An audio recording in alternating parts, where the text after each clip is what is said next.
அனைவருக்கும் வணக்கம். நாம் இன்றைய ஆரம்ப வகுப்பை தொடர்வோம்.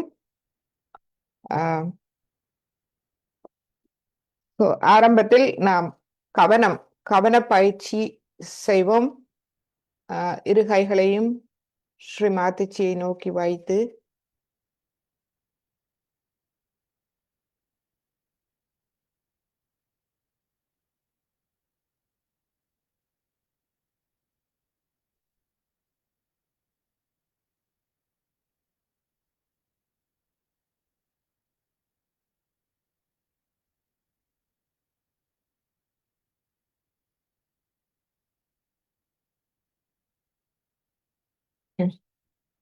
so, இரு கைகளையும் ஸ்ரீ மாத்திச்சியை நோக்கி வைத்து ஸ்ரீ மாத்திச்சியை நாம் பார்ப்போம். அவருடைய நெற்றி பொட்டை பார்ப்போம். எமது 10 விரல் நுனிகளையும் அவதானிப்போம். உள்ளம் கை மற்றும் எமது மணிக்கட்டு இவை எமது 7 சக்கரங்களின் முடிவாகும், நரம்புகளின் முடிவு. அந்த நரம்புகளில் உணர்திறன் எப்படி இருக்கின்றது என்பதை பார்ப்போம்.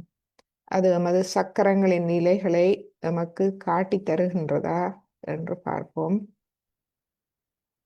நாம் கவனிப்பது மட்டும்தான். ஏதும் பிரச்சனைகள் இருந்தால் அதை நீங்கள் முழுமையாக ஸ்ரீ மாத்திச்சியிடம் விட்டுவிடுங்கள். கவனிப்பது விட்டு நாம் அதை அவதானிப்போம். கவனம் தலை உச்சி குழியில் பிரம்மராந்திரத்தை திறந்து நாம் எமது தியான அறைக்கு செல்ல வேண்டும். மாத்திச்சியை கேட்போம். ஸ்ரீ மாத்திச்சி, எமது பிரம்மராந்திரத்தை திறந்து தாருங்கள். தளர்வடைய செய்து அதை திறந்து தாருங்கள். அதனூடாக கவனத்தை நாம் உள்முகமாக எடுத்து செல்வோம். முதலில் இருதய பீடம், தலை உச்சிக்கு சற்று கீழ்,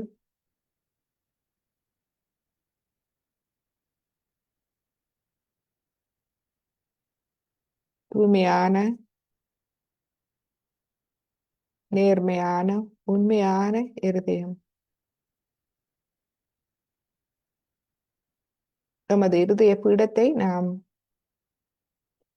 தூய்மையாகவும் நேர்மையாகவும் உண்மையாகவும் வைத்திருக்கும் போது நமது இடது இருதயம் திறக்கின்றது.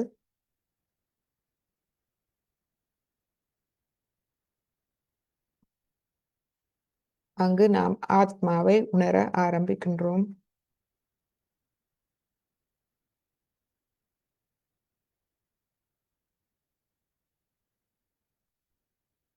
நேர்மை, உண்மை, தூய்மை, நேர்மை, உண்மை இவை எமது கவனத்தில், எமது எண்ணங்களில்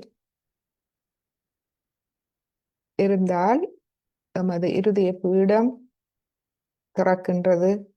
பிரம்மராந்திரத்துக்கு அடுத்ததாக அதன் பின்பு சற்று கீழ் நாம் எமது சஹஸ்ராரம், 1000 நரம்புகள் முடியும் இடம், அதை நாம் தளர்வடைய செய்வோம். எங்கும் நிறைந்திருக்கும் இந்த தெய்வீக சக்திக்கு நாம் எம்மை முழுமையாக வெளிப்படுத்துவோம். பிரம்மராந்திரம், இருதய பீடம், சஹஸ்ராரம், 10 விரல்கள், உள்ளம் கை, மணிக்கட்டுக்கு சற்று மேல் எமது மூலாதார பகுதி. இது தியான ஆரம்பத்தில் மிக அருமையான ஒரு தியான பயிற்சி. எமது கவனத்தை ஒருமுகப்படுத்துவதற்கு எமது கவன பயிற்சி. இப்பொழுது நாம் அமைதி அடைந்ததும், கவனம் தலை உச்சி குழியில் அமைதி அடைந்ததும், கீழ்முகமாக சுழுமுனை நாடி வழியாக சிறிது கீழே கீழே நாம் செல்லுவோம். தலை கூடாக ஆகிய சக்கரத்தை கடந்து, ஆகிய சக்கரம் இப்பொழுது அமைதி அடைந்து இருக்கும். ஏனென்றால் எமது எண்ணங்கள், எமது அகங்காரம் மமகாரத்தால் வரும் எண்ணங்களை நாம் சரணாகதி செய்து விட்டோம். எமது எண்ணங்களில் தூய்மை, நேர்மை, உண்மையை நாம் கேட்கும் போது எமது அகங்காரம், மமகாரம் அமைதி அடைகின்றது. தூய்மையான, நேர்மையான, உண்மையான எண்ணங்கள் ஆத்மாவிடமிருந்து எமக்கு உள்ளுணர்வாக கிடைக்கும். மனதில் எண்ணங்களாக அல்ல.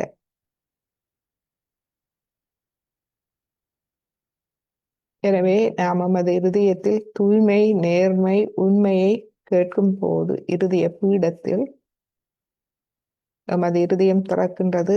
ஆத்மாவை உணர ஆரம்பிக்கின்றோம்.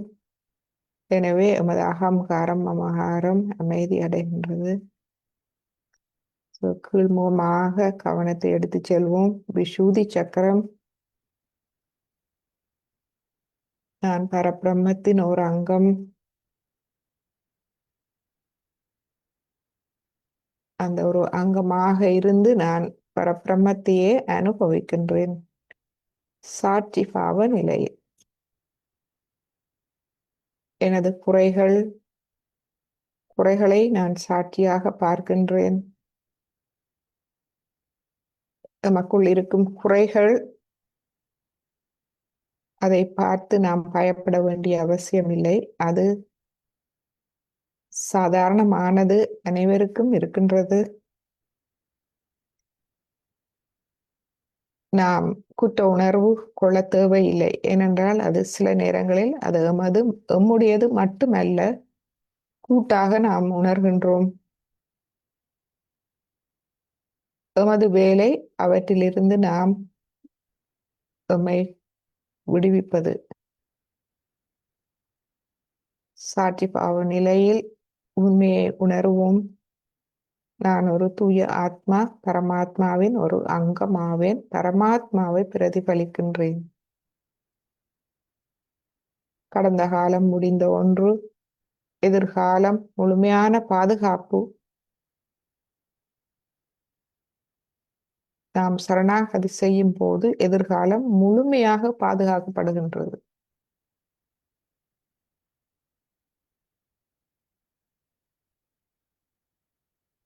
எனவே எமது விசுதி சக்கரத்தில் நாம் பற்றற்ற, எமது பிரச்சனைகளில் பற்றில்லாது, எமது கவலைகள், எண்ணங்கள், பிரச்சனைகள் அனைத்திலிருந்து பற்றற்ற நிலையில் அவற்றை நாம் துறந்து நாம் முழுமையை அனுபவிப்போம். சாட்சி பாவ நிலையில் நாம் அனைத்தையும் கவனிப்போம்.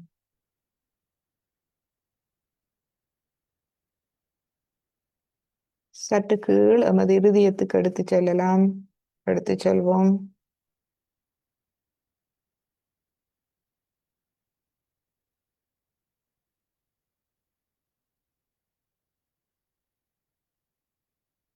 முழு நம்பிக்கை, பாதுகாப்புணர்வு, பயமின்மை,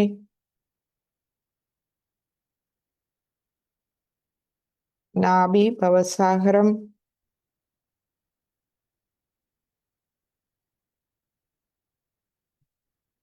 நமக்கு அமைதி கிடைக்கின்றது. நான் தனித்தவன் அல்ல. இப்பொழுது நான் எனது சஹஸ்ராரத்தில் தெய்வீகம் இருக்கின்றது. அந்த தெய்வீக அன்னை இருக்கின்றார். அது உண்மை. அதை உணர்வோம். அதை உணர்ந்ததும் நாம் தானாக அமைதி அடைகின்றோம். மனதில் திருப்தி ஏற்படுகின்றது.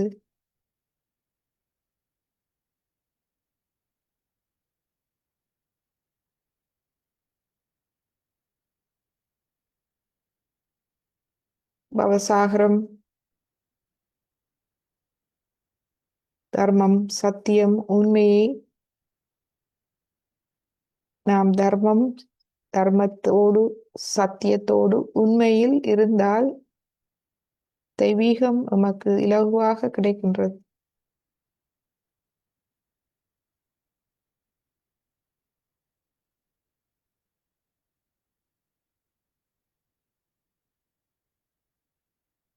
சுவாதிஷ்டானம், தூய ஞானம், தூய கவனம், மூலாதாரம்,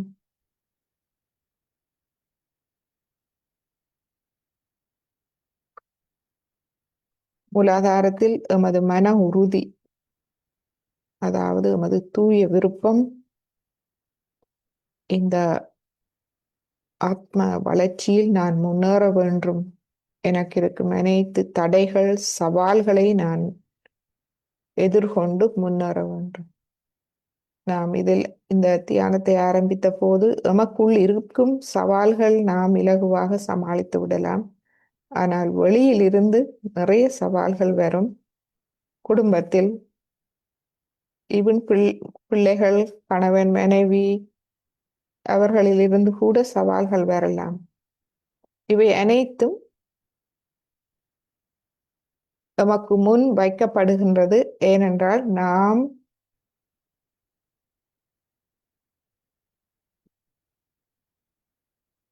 ஸ்ட்ராங்காக, அதாவது உறுதியாக வர வேண்டும் என்பதற்காக மட்டுமே.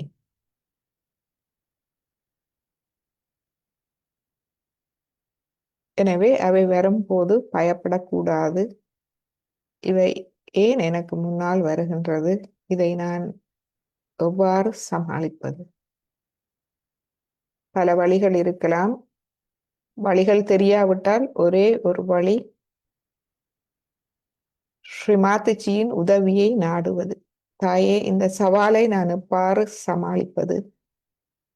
அதற்கான ஞானத்தை, திறனை எனக்கு தந்தருளுங்கள். ஏனென்றால் நான் முழுமையாக உங்களிடம் சரணடைகின்றேன். உங்களை முழுமையாக நான் குருவாக ஏற்றுக்கொண்டு என்னை நான் முழுமையாக சரணாகதி செய்கின்றேன். தங்களிடம் எனக்கு அறிவு, ஞானம், தைரியம் தந்து என்னை வழி நடத்துவது தாங்களே. தியானத்தில் இருந்து விட்டால் விடை கிடைத்துவிடும்.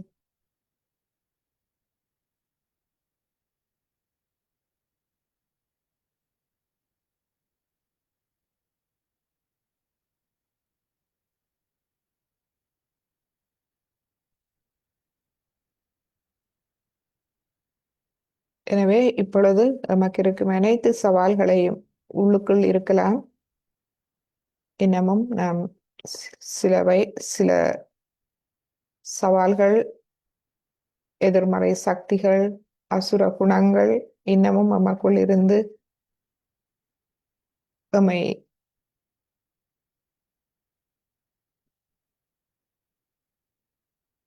நமக்கு பிரச்சனையை தரலாம்.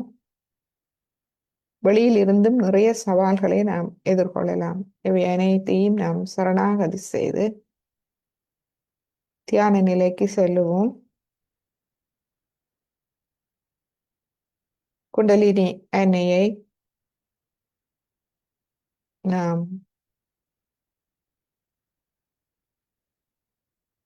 நமது சசாரத்துக்கு வந்து நமது அனைத்து சக்கரங்கள், நாடிகள் அனைத்தையும் ஒளியூட்ட வேண்டிக் கொள்வோம்.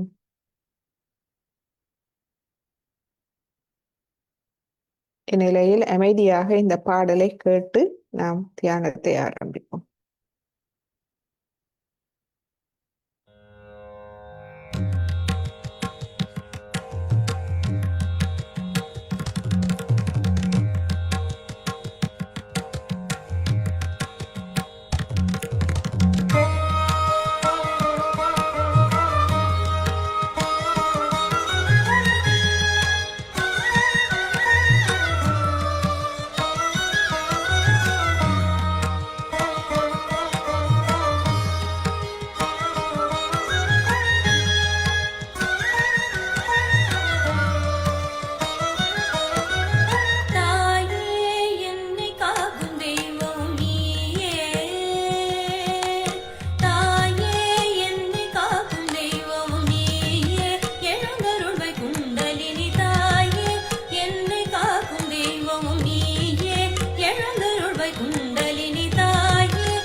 சப்தஸ்வரங்களும் நீயே.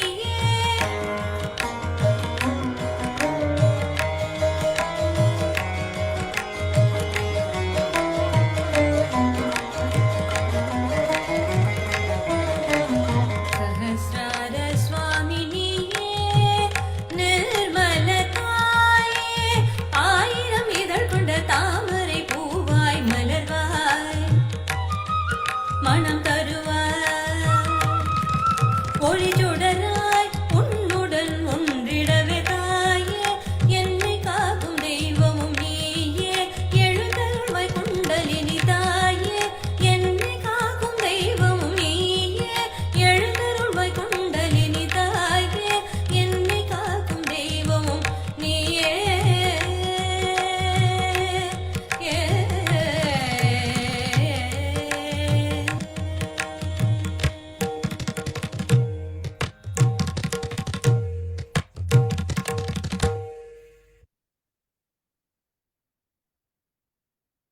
மலை நாடுடைய மண்ணே போற்றி.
இந்த நிலையில் நாம் எமது மூலாதார சக்கரத்தில் தியானிப்போம்.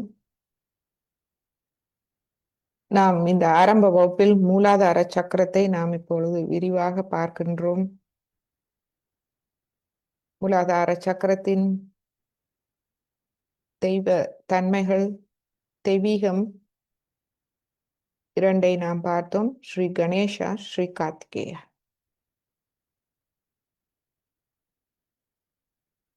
அவர்கள் ஆகிய சக்கரத்தில் ஸ்ரீ இயேசு கிறிஸ்துவாக வருகின்றார்கள். ஒருங்கிணைந்து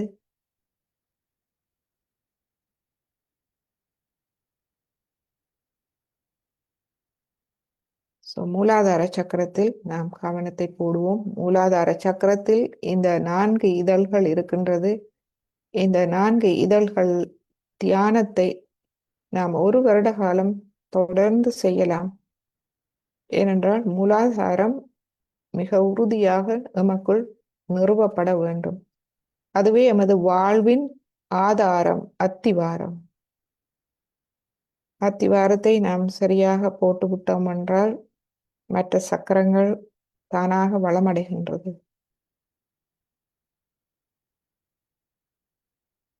எனவே நாம்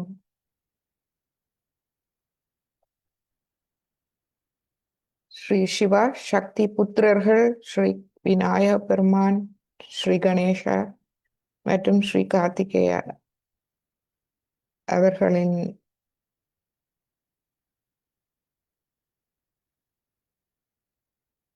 கருணை எமக்கு அவசியம். மூலாதாரத்தில் நாம் தியானிப்போம். அவர்களுடைய பண்புகள் 4 இதழ்களில் வெளிப்படுகின்றது. எமக்குள் அவை இருக்கின்றது. அவை எமக்குள் ஒரு பெரிய ஆற்றலாக எமக்குள் இருக்கின்றது. நாம் அவற்றை வெளிக்கொண்டு வரலாம். நமது முதலாவது சக்கரத்தின் பண்புகளை நாம் பார்ப்போம். எமக்குள் அவை என்ன பண்புகளாக எமக்கு இருக்கின்றது. இந்த முதலாவது இதழில் 3 பண்புகள் தனித்தனியாக வெளிப்பட்டு ஒருங்கிணைந்து அவை எமக்கு வாழ்வில் பிரம்மானந்தத்தை தருகின்றது. பிரம்மானந்தம் என்பது எமது வாழ்வின் ஒவ்வொரு அம்சத்திலும் எமக்கு ஆனந்தம். எங்கு போனாலும் எமக்கு மன நிறைவும் மகிழ்வும் ஆனந்தமும். ஏனென்றால் நாம் அந்த தெய்வீகத்தை உணர்கின்றோம். அதன் அன்பை, அதன் ஆசீர்வாதத்தை ஒவ்வொரு கணமும் நாம் உணர்கின்றோம். எமது சாதாரண நாள் வாழ்க்கையில் உணவு உண்பதிலிருந்து பிள்ளைகள், அயல், உறவினர், உற்றார், மற்றவர்கள், வேலைத்தளம், பணம், கல்வி, பொருளாதாரம் அனைத்திலும் ஒரு தெய்வீக மன அமைதியும் மன திருப்தியும் நமக்கு ஏற்படுகின்றது. அது எமது வாழ்வில் ஆனந்தத்தை அந்த ஒரு ஆனந்தத்தை நாம் எமக்குள் உணர ஆரம்பிக்கின்றோம். இதுவே பிரம்மானந்தம். இந்த பிரம்மானந்தத்தை நாம் பெறுவதற்கு எமது முதலாவது இதழை நாம் ஸ்தாபிக்க வேண்டும். முதலாவது இதழ் எமக்குள் ஹார்மனி, அதாவது ஒற்றுமையை எமக்குள் தருகின்றது. முதலில் நாம் எமக்குள் எமது எண்ணங்கள், எமது இருதயம், எமது கவனம், அதாவது எமது கல்லீரல் மற்றும் எமது மூளை சிந்தனை, இவற்றில் ஒரு ஹார்மனி, ஒரு ஒற்றுமை வர வேண்டும். இருதயத்தில் நாம் ஒன்றை உணர்வோம், ஆனால் சில நேரங்களில் வெளிப்படுத்துவது வேறொன்றாக இருக்கும். அவ்வாறு இல்லாது ஒற்றுமை. எது எமது இருதயத்தில் நாம் ஆத்மா மூலமாக அந்த இன்ட்யூஷன், உள்ளுணர்வு மூலம் நமக்கு வருகின்றதோ அவற்றை நாம் வெளிப்படுத்த தெரிய வேண்டும். அந்த ஒற்றுமை, எமது கவனம் அனைத்தும் ஒருங்கிணைந்து செயல்படுதல் முதலாவது. அந்த ஒற்றுமை அவசியம். மற்றவர்களோடான ஒற்றுமை நமக்கு அவசியம். அதை நாம் தீர்மானிக்க வேண்டும். எவ்வாறு நாம் ஆத்மாவின் நற்பண்புகளோடு, மற்றவர்களின் உள்ள ஆத்மாவின் நற்பண்புகளோடு ஒத்து போதல், மற்றது ஆத்மாவுக்கு எதிரான தீய சக்திகள் மற்றவர்களிடம் இருக்கும் போது அதை எவ்வாறு தவிர்த்து கொள்வது, அந்த ஒற்றுமை, அந்த ஒத்து போதலை நாம் எமது அறிவு மூலம் நாம் வளர்க்க வேண்டும். மூன்றாவது ஒற்றுமை, இயற்கையோடு நாம் ஒன்றாக வேண்டும். இயற்கை, பூமி தாய், இயற்கை வளங்கள், பஞ்சபூதங்கள், ஆகாயம், வாயு, நீர், நிலம், நெருப்பு, ஒளி, இந்த பிரபஞ்சம் அங்கு நிறைந்திருக்கும் தெய்வீக அன்பு சக்தி, இவற்றோடு நமக்கு ஒரு ஒருங்கிணைப்பு பெற வேண்டும். இயற்கையோடு நாம் ஒருங்கிணைய வேண்டும். இயற்கை எதை தந்தாலும் அது உலக நன்மைக்கு. எனவே அவற்றோடு நாம் ஒருங்கிணைந்து வாழ வேண்டும். இந்த ஹார்மனி, இந்த ஒருங்கிணைதல், ஒற்றுமை. இரண்டாவது, நமக்கு முழுமையான சமநிலையை தருகின்றது. எதிலும் சமநிலை. நாம் ஒன்றிலும் தீவிரமாக நாம் ஈடுபடாது சமநிலையில் இருப்பவர்கள். எதிலும் சமநிலை.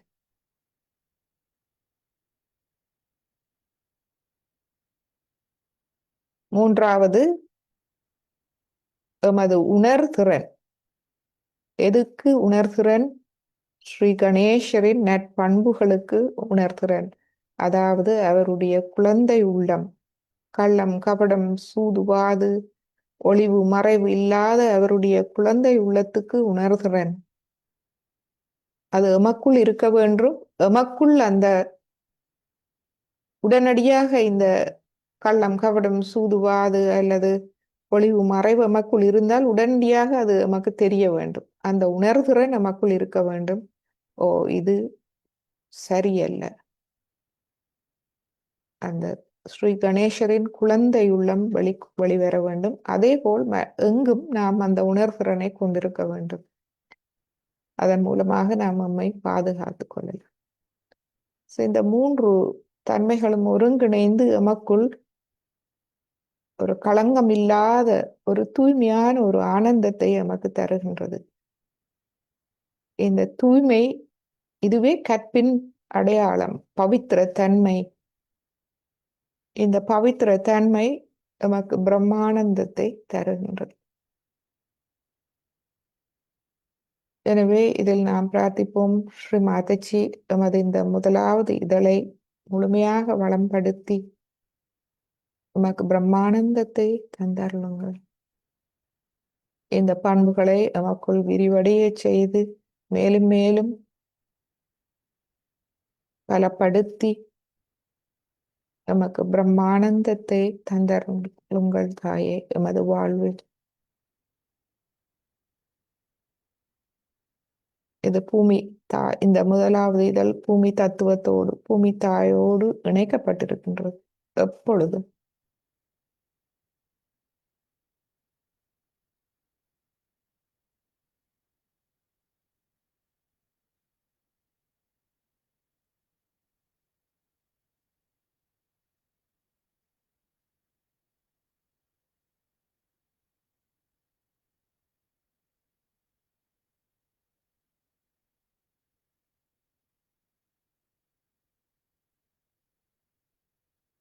இப்பொழுது நமது 2வது இதழ் இடது பக்கம் செல்லும் இதழ், அதில் பிரார்த்திப்போம். அதிலும் 3 முக்கியமான பண்புகள் ஒருங்கிணைந்து கணேச தத்துவம், எமக்குள் கணேச தத்துவம் நிறுவப்படுகின்றது. இந்த கணேச தத்துவம் எமது ஆத்ம முன்னேற்றம், இந்த தியானம் வளர்ச்சி, ஆத்ம முன்னேற்றத்துக்கு தடையாக இருக்கும் அனைத்து சவால்களையும் வெல்லும் திறனை எமக்கு தருகின்றது. உள்ளுக்குள் இருக்கும் சவால்கள், வெளியில் இருக்கும் சவால்கள் அனைத்தையும் வெல்லும் திறனை எமக்கு தருகின்றது. நாம் இவ்வாறு இந்த சவால்களை வெல்லும் போது ஆத்மா பிரகாசிக்க தொடங்குகின்றது. ஏனென்றால் இந்த சவால்களை நாம் எப்படி பார்க்கின்றோம், இவை எமக்கு முன்னால் கொண்டு வரப்பட்டிருக்கின்றது. ஏன்? எம்மை நாம் பலப்படுத்துவதற்கு. அந்த உண்மையை நாம் உணர்ந்தவுடன் கணேச தத்துவம் அவற்றை அகற்றுகின்றது. ஆத்மா பிரகாசிக்கின்றது. தடங்கல்கள் விலகியதும் ஆத்மா, அந்த ஆத்மாவின் மேன்மையையும் கண்ணியத்தையும் நாம் உணர ஆரம்பிக்கின்றோம். இந்த 3 குணாதிசயங்களையும் நாம் தனித்தனியாக பார்ப்போம். நமது கணேச தத்துவத்தை நிறுவும் பண்புகள். எவ்வாறு நாம் நமக்குள் கணேச தத்துவத்தை நாம் நிறுவலாம்?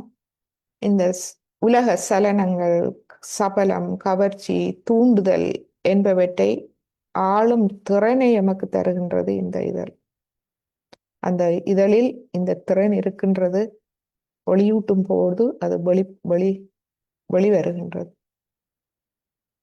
இந்த உலக சலனங்கள் நிறைய இருக்கின்றது. சபலம், கவர்ச்சிகள், தூண்டுதல், நாகரீகம் என்ற பெயரில், பணம் என்ற பெயரில், புகழ் என்ற பெயரில் பல தூண்டுதல்கள், சபலங்கள் நமக்கு இருக்கின்றது. சலனங்கள், இவற்றை ஆளும் திறனை எமக்கு தருகின்றது. உண்மையை நாம் உணரும் போது இவற்றை ஆளும் திறன் தானாக வந்து சேர்கின்றது. 2வது, எமக்குள் உள்ள தீயவற்றை ஆளும் திறனை எமக்கு தருகின்றது. எமக்குள் இருக்கும் தீய சக்திகள், அசுர குணங்கள், உடனடியாக அதை நாம் உணர்கிறேன் மூலமாக அவற்றை உணர்ந்து அவற்றை நாம் ஆளும் திறன் நமக்கு வந்து சேர்கின்றது. அவை ஆத்ம விழிப்புணர்வின் பின் அவற்றை நாம் அடையாளம் காணும் போது உடனடியாக அவற்றை நாம் உணர்ந்து கொள்கின்றோம். இது சரியல்ல, இது எனக்கு தேவையில்லை என்று உடனடியாக நாம் அவற்றை கைவிட்டு விடுகின்றோம். அந்த திறனை நமக்கு தந்தருகின்றது இந்த இதழ். மூன்றாவது, மற்றவர்களையும் ஆளும் திறன் நமக்கு வருகின்றது. யாராவது தீய சக்திகள் நிறைந்தவர்களாக, ஏனென்றால் அவர்கள் ஆத்ம விழிப்புணர்வு பெறாதவர்களாக இருக்கலாம் அல்லது பெற்றவர்களாகவும் இருக்கலாம். சில நேரங்களில் அவர்களுக்குள்ளுக்கிருந்து தீய சக்திகள் வெளிப்படலாம். அவற்றை நாம் உடனடியாக எமது உணர்திறன் மூலம் உடனடியாக அதை கண்டு அவற்றை ஆளும் திறனை எமக்கு தந்தருகின்றது. எவ்வாறு நாம் அவற்றை கையாள்வது, அவற்றை வெற்றி கொள்வது என்பது என்னும் திறனை எமக்கு தருகின்றது.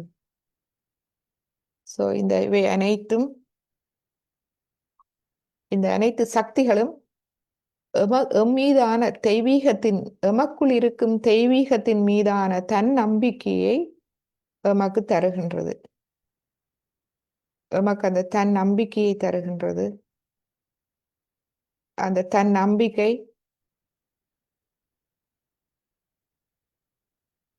நாம் பணிவடைகின்றோம்.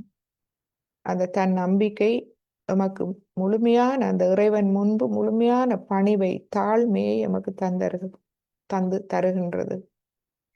எனவே இந்த இதழில் நாம் பிரார்த்திப்போம். ஸ்ரீ மாதாஜி, உங்களுடைய ஸ்ரீ கணேச தத்துவம் மூலம் எமக்குள் இருக்கும் அனைத்து சவால்கள் மற்றும் வெளியில் இருக்கும் அனைத்து சவால்களையும் சமாளிக்கும் தைரியத்தையும் திறனையும் அறிவையும் நமக்கு தந்தருளுங்கள்.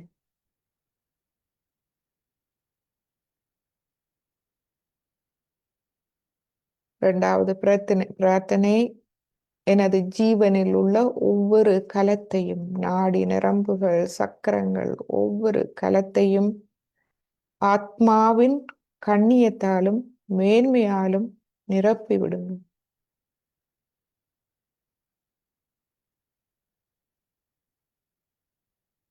இப்பொழுது இரண்டாவது இதழில் சிறிது நேரம் தியானிப்போம்.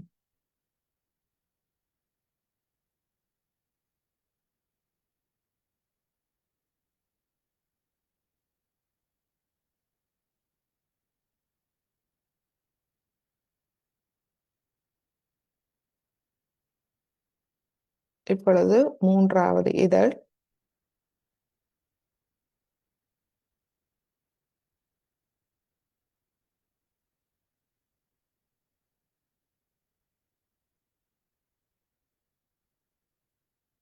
மூன்றாவது இதழ் எமக்கு தேவையான ஞானத்தை தந்தருகின்றது. அறிவு, எமது அறியாமையை போக்குவதற்கு அறிவு மிகவும் முக்கியம். நாம் அறிவு எமக்குள் வளரும் போது அனைத்தும் இலகுவாகின்றது. எமது அறியாமை தானாக விலகி விடுகின்றது. ஒளி வரும்போது இருள் தானாக மறைவது போல் அறிவு வளர வளர அறியாமை முழுமையாக விலகுகின்றது. இந்த அறிவை எமது மூன்றாவது இதழ் தந்தருகின்றது. மூன்று விதமாக எமக்கு இந்த அறிவு எமக்குள் வளர்கின்றது. முதலாவது, நாம் கடவுளுக்கு, அதாவது தெய்வீகத்துக்கு பணிவும் அடக்கமும் உள்ளவர்களாக வேண்டும். நாம் எதையும் இந்த உயர்ந்த ஒன்றை பெற்றுக்கொள்வதற்கு பணிவு அவசியம். கடவுளிடமிருந்து அந்த ஞானத்தை, தூய அறிவை நாம் பெற்றுக்கொள்ள பணிவும் அடக்கமும் அவசியம். அதை எமக்கு தந்தருகின்றது. இரண்டாவது பண்பு,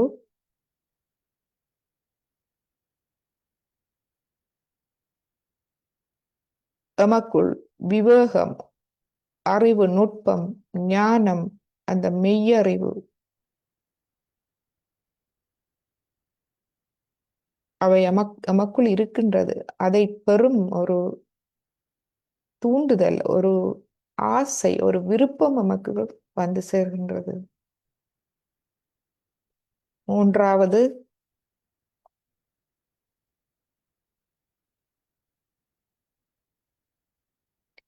இந்த விருப்பம் மூலம் நாம் அறிவை பெற ஆரம்பிக்கின்றோம். ஞானம், அறிவு என்பன நமக்கு வந்து சேர்கின்றது. இந்த மூன்று குணங்களும் ஒன்றிணைந்து நமக்கு முழு ஆத்ம விழிப்பு உணர்வு நிலை நமக்கு கிடைக்கின்றது. அறிவு மூலம் இந்த ஆத்ம ஞானம் நமக்கு கிடைக்கின்றது. ஆத்ம விழிப்பு நிலை அது என்றால் என்ன? ஆத்ம ஞானம், நாம் ஆத்ம விழிப்புணர்வு பெற்றோம், அது என்றால் என்ன என்ற முழுமையான ஒரு உணரும் நிலை. நாம் அதை உணர ஆரம்பிக்கின்றோம்.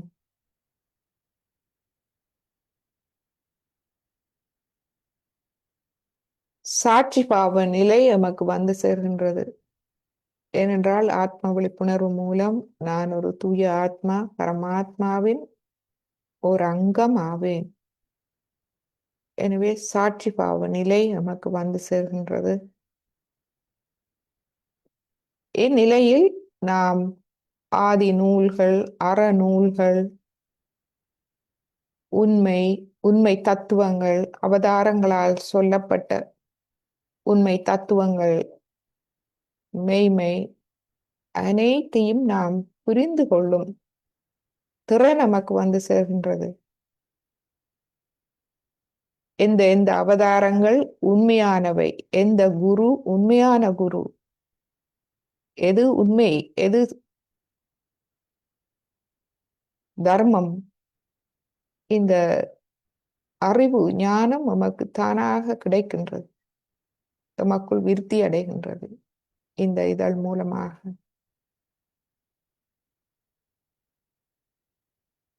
இந்த குணாதிசயங்களால் எமக்குள் ஸ்ரீ கணேசரின் நற்பண்புகள், அறிவு, அவருடைய ஞானம் நமக்குள் வளர ஆரம்பிக்கின்றது. தெய்வீக ஞானம் வளர ஆரம்பிக்கின்றது. எனவே இதில் நாம் பிரார்த்திப்போம். ஸ்ரீ மாதாஜி, எனது ஜீவனில் உள்ள ஒவ்வொரு கலத்தையும் ஸ்ரீ கணேசரின் பக்தி, பணிவு, அவருடைய ஞானம், அவருடைய அர்ப்பணிப்பு, சரணாகதி என்பவற்றால் எனக்குள் நிரப்பி விடுங்கள்.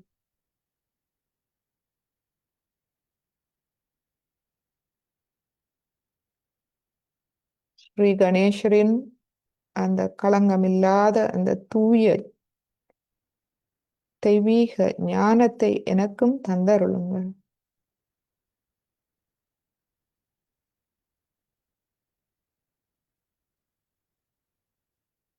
தங்களுடைய தெய்வீகத்தை புரிந்து கொள்ளும் ஞானத்தை எனக்கு தந்தருளுங்கள். அவதாரங்கள், அனைத்து உண்மையான அவதாரங்களின் நமக்கு தர விரும்பிய ஞானம், அறம், தர்மம் என்பவற்றை நாம் புரிந்து கொள்ளும் திறனே எமக்கு தந்தருளுங்கள்.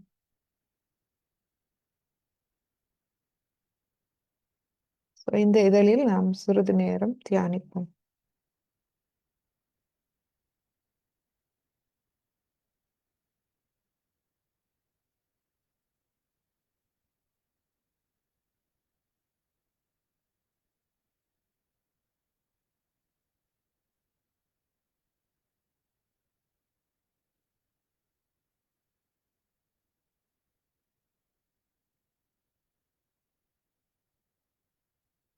இப்பொழுது 4வது இதழ் மேல் நோக்கி சஹஸ்ராரம் நோக்கி செல்கின்றது. இந்த இதழ் சஹஸ்ராரத்தில் எமக்கு இந்த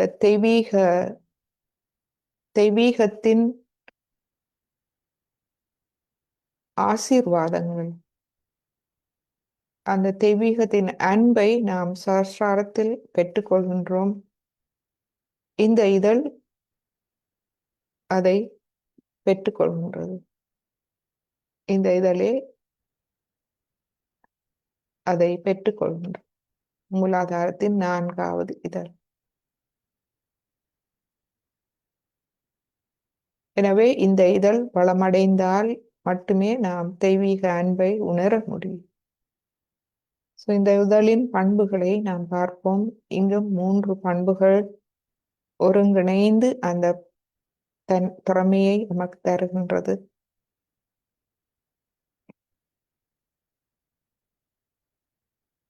இந்த இதழ் நாம் பார்த்தோம், நமக்குள் தன் நம்பிக்கை நாம் வருகின்றது, இறை நம்பிக்கை வருகின்றது. இதனால் நமக்குள் பாதுகாப்பு, நாம் பாதுகாப்பை உணர்கின்றோம். இந்த பாதுகாப்பு காரணமாக நமக்குள் பயம் முழுமையாக விலகுகின்றது, பயமின்மையை தருகின்றது.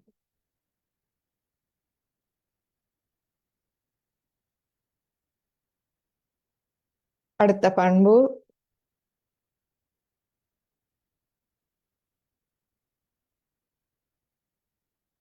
நமக்கு கூட்டு விழிப்புணர்வு வந்து சேர்கின்றது. நான் பரபிரம்மத்தின் ஒரு அங்கமாவேன், நான் தனித்தவன் அல்ல, நான் முழுமையாக பரபிரம்மத்தால் கவனிக்கப்படுகின்றேன். அந்த பயமின்மை, பாதுகாப்பு உணர்வு வருகின்றது. மற்றவர்களையும் நாம் ஒவ்வொருவரையும் நாம் எம்மை போல் உணர ஆரம்பிக்கின்றோம். ஆத்மாக்கள் பரமாத்மாவின் ஒரு அங்கம் என்று உணர ஆரம்பிக்கின்றோம். இந்த கூட்டு நிலை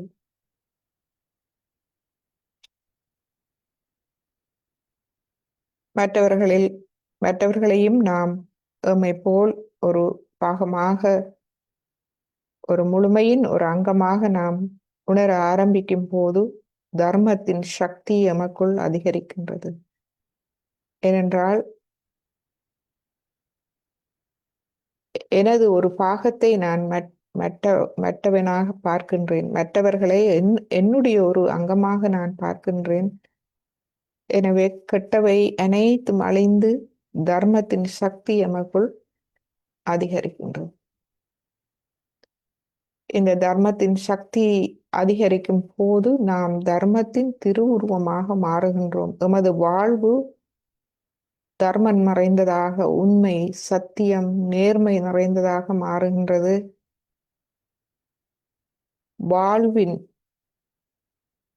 எமது வாழ்க்கையின், அதாவது எமது வாழ்வில் நாம் எதை தேடுகின்றோமோ அந்த அருமருந்து, அந்த பேரின்பம், அந்த அருமருந்தை நாம் உணர ஆரம்பிக்கின்றோம். தெய்வீகத்தை சந்தேகமின்றி நாம் முழுமையாக உணர ஆரம்பிக்கின்றோம். உணர ஆரம்பிக்கும் போது நாம் அந்த தெய்வீகத்தோடு ஒன்றாகி தெய்வீகத்தின் கருவியாக மாறுகின்றோம். அந்த தெய்வீகம் எம்மூடாக பாய ஆரம்பிக்கின்றது. நாம் ஒரு உதாரணமாக மாறுகின்றோம். மற்றவர்களுக்கு எமது வாழ்வு, எமது எண்ணங்கள், செயல்கள், எமது வாழ்க்கை மற்றவர்களுக்கு ஒரு உதாரணமாக மாறுகின்றது. இறைவனின் கருவியாக, அன்பின் கருவியாக நாம் மாறுகின்றோம். இதில் நாம் பிரார்த்திப்போம். ஸ்ரீ மாதாஜி, எனக்கும் உங்களுடைய ஸ்ரீ கணேசரின் பயமின்மையை தந்தருளுங்கள்.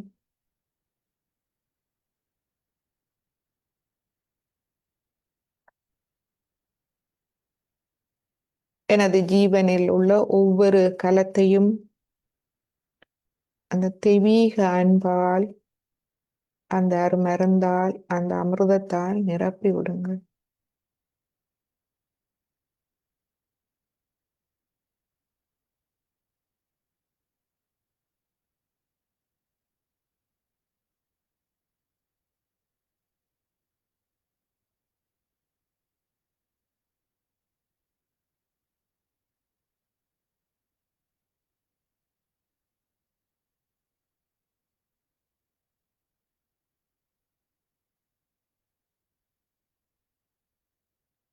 இப்பொழுது எமது மனம், உடல் இரண்டையும் முழுமையாக தளர்வடைய செய்து, முழுமையான சரணாகதி நிலையில் எம்மை முழுமையாக வெளிப்படுத்தி,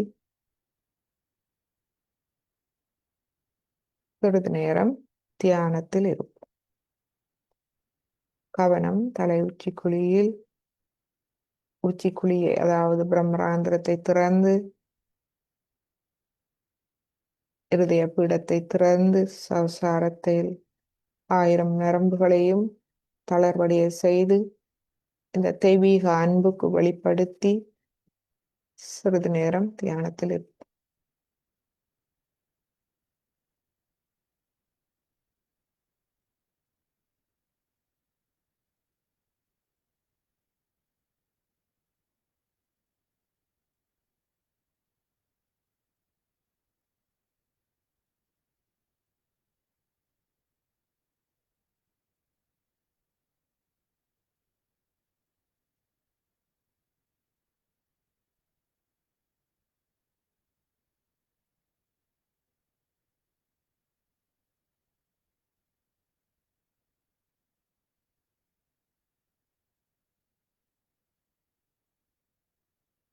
இப்பொழுது நமக்கு எண்ணங்கள் வர முடியாது.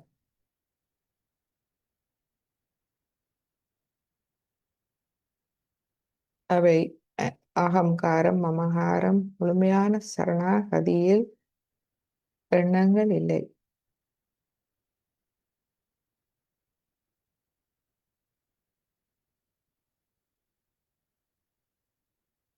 மனதில் எந்த எண்ணங்களோ விசாரங்களோ இல்லாத அமைதி நிலை, தியான நிலை மற்றும் சந்தேகங்கள் இல்லாத நிலை.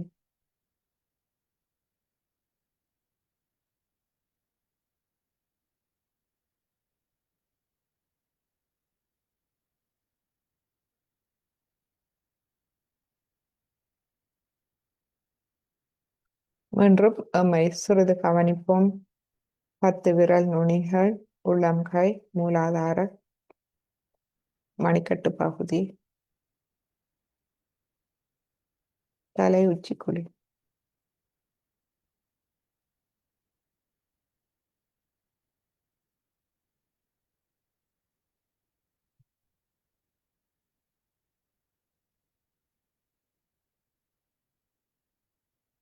கவனம் உறுதியடையவில்லை என்றால் வலது கையை தலை உச்சிக்குழியில் வைத்து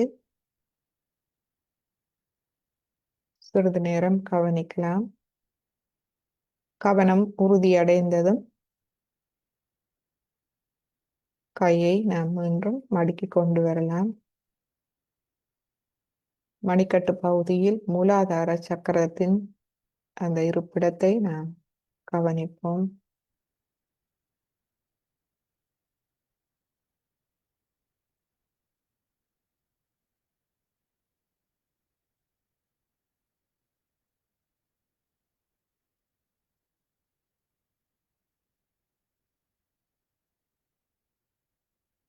தலை உச்சிக்குழியில் இருந்து கொண்டு எமது கவனம் இலகுவாக சுழுமுனை நாடி வழியாக விரிவடைகின்றதா என்பதை கவனிப்போம்.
இப்பொழுது நாம் ஸ்ரீமாதிஜியின் ஒரு சிறிய உரையை நாம் கேட்போம்.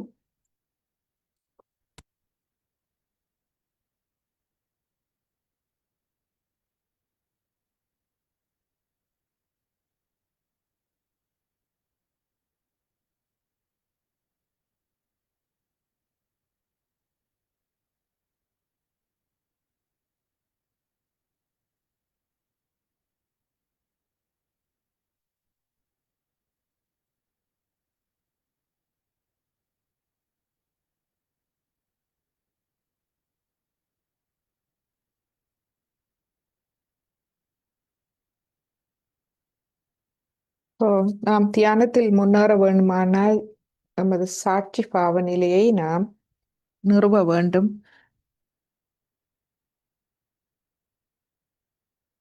அதற்கு நமது இந்த மூலாதார மெடிடேஷன் நமக்கு உதவும். மேலும் இந்த உரை மூலம் ஸ்ரீமாதிஜியின் அருளுரை அதாவது அவருடைய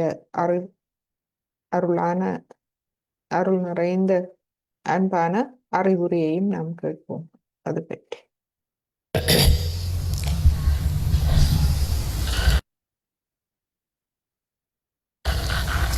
Today we are going to have Sri Krishna Puja. It is a very important thing about the power of Sri Krishna that gives you a witness state. This is very important also because in these days of Kali Yuga and complete confusion of value system, all kinds of turmoil makes a very complex conditions to exist.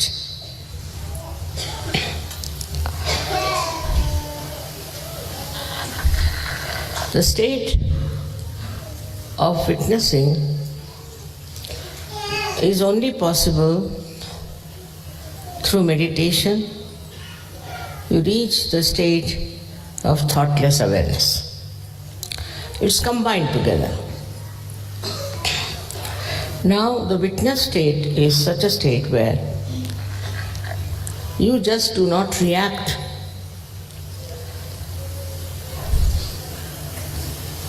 If you react, then the problem starts.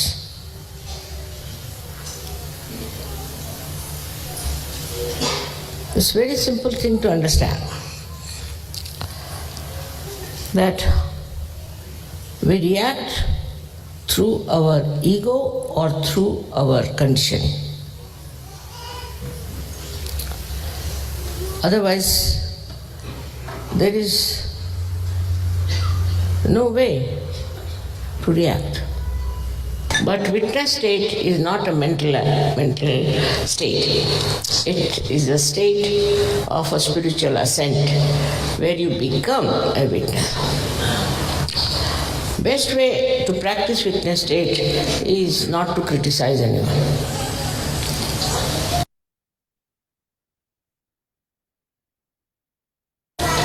Not to criticize.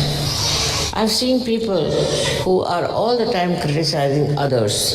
They cannot criticize themselves, so they start criticizing others. So much so that they don't even see what's wrong with them. They don't even say what wrong they have done to others, because they think they have a right to criticize others, and they enjoy this criticism very much.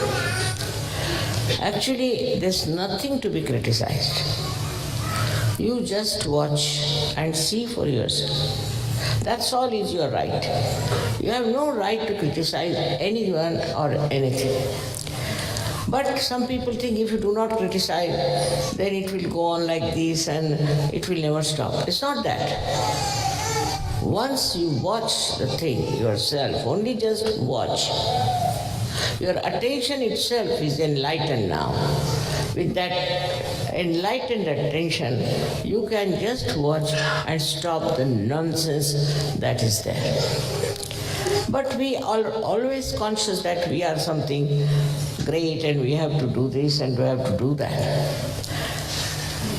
Under these circumstances, what happens is that you become another problem. Because what can you do? You can't do anything. But what you can do is to watch. By watching and by just seeing things as they are, you really develop a very different state of being. Firstly, all such people who are just witnessing, what happens to them is very interesting, that their memory loss is much less. Because whatever they see becomes like a picture to them. Like we can say, they can tell you even the color, the folding, everything. Whatever they see is so much in their mind like a photo, and they can tell you exactly what they have seen. And your memory is not lost. While if you react onto everything, your memory becomes horrible. And people are so much habituated with reacting.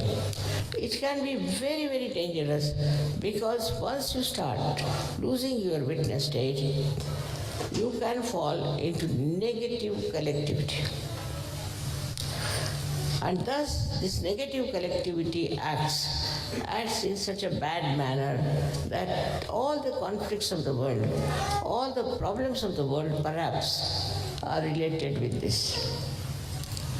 So as Sahaja Yogis, what should we do?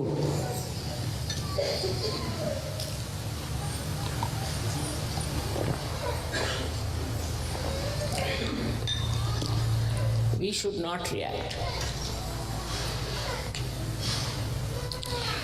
We should not react.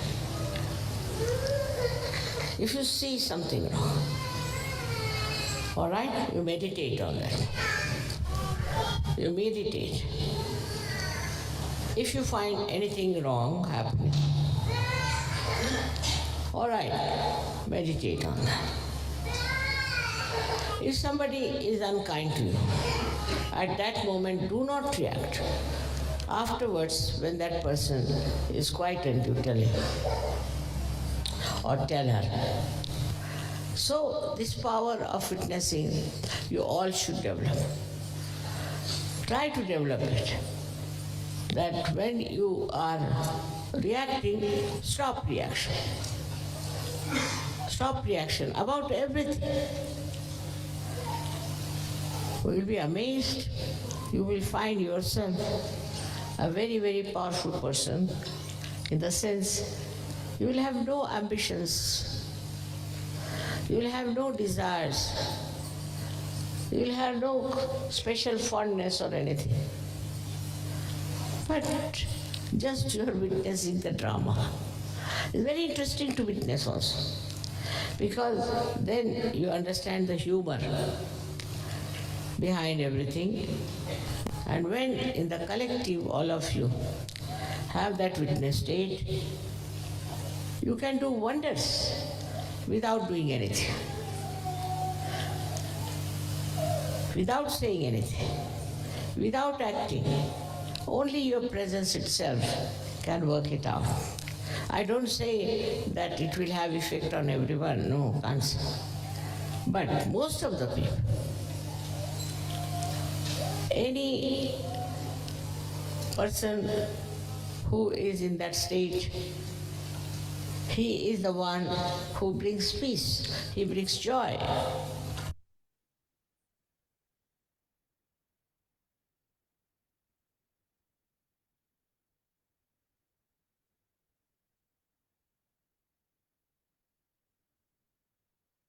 சிறிது நேரம் ஸ்ரீ மாதாஜி கூறிய விடயங்கள் முக்கியமானவை.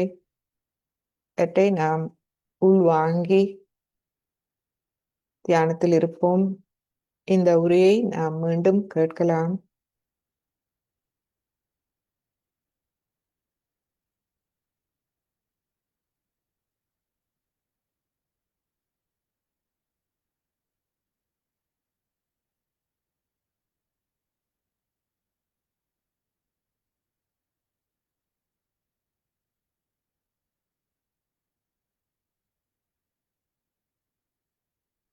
இவ்வாறு எமது மூலாதார சக்கர பண்புகளை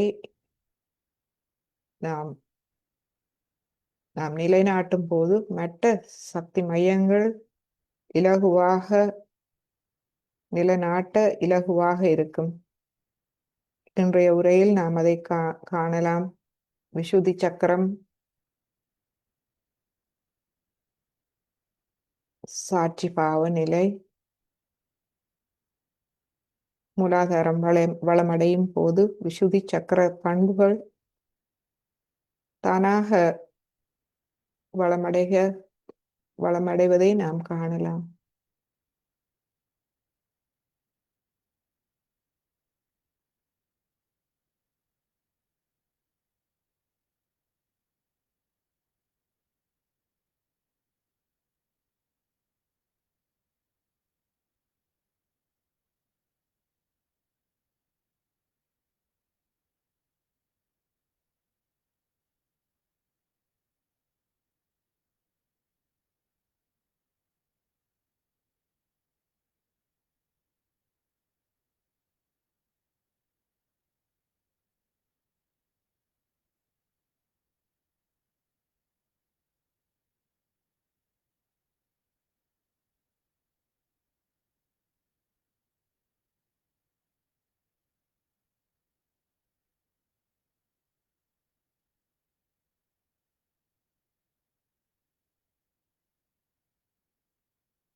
இப்பொழுது நாம்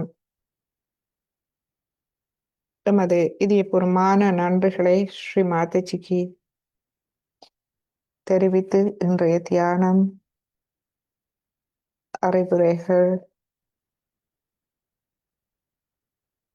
அனைத்தும் மற்றும் ஸ்ரீ மாதாஜியின் அன்பு ஆசீர்வாதம் அனைத்துக்கும் நமது இதயபூர்வமான அனந்த கோடி நன்றிகளை தெரிவித்து குண்டலினி அணியை எழுப்பி கவசம் விட்டுக் கொள்வோம். முதலாவது தடவை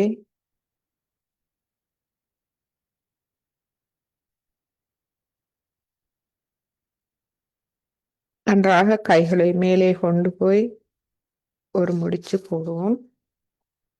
இரண்டாவது தடவை மெதுவாக முள்ளந்தண்டு வழியாக எடுத்து சென்று நன்றாக கைகளை மேலே கொண்டு சென்று இரண்டாவது முடிச்சு மெதுவாக கைகளை கீழே கொண்டு வருவோம். மூன்றாவது தடவை நன்றாக கைகளை மேலே கொண்டு சென்று 3 முடிச்சுகள் போட்டுக்கொள்வோம். 1 2 3 10 விரல்களையும் ஆகாயத்தை நோக்கி வைப்போம்.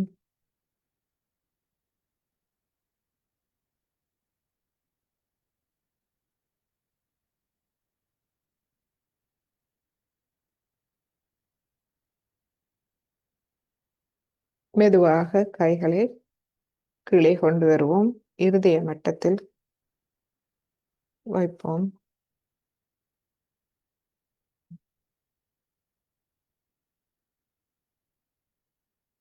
பிரமராந்திரம் முழுமையாக திறந்திருப்பதை நீங்கள் கவனிக்கலாம்.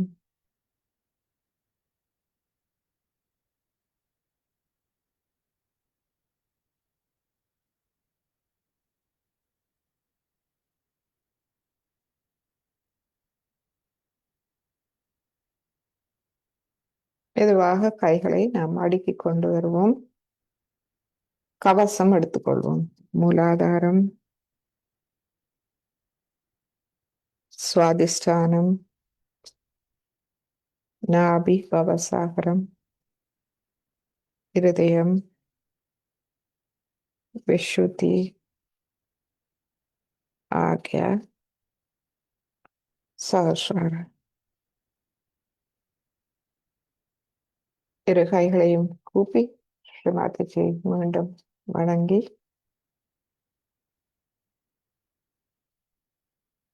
மற்றும் எமக்குள் அனைவருக்குள் இருக்கும் நற்பண்புகள், ஆத்மாவின் நற்பண்புகளுக்கு வணக்கம் செலுத்தி இன்றைய தியானத்தை நாம் முடித்துக் கொள்வோம்.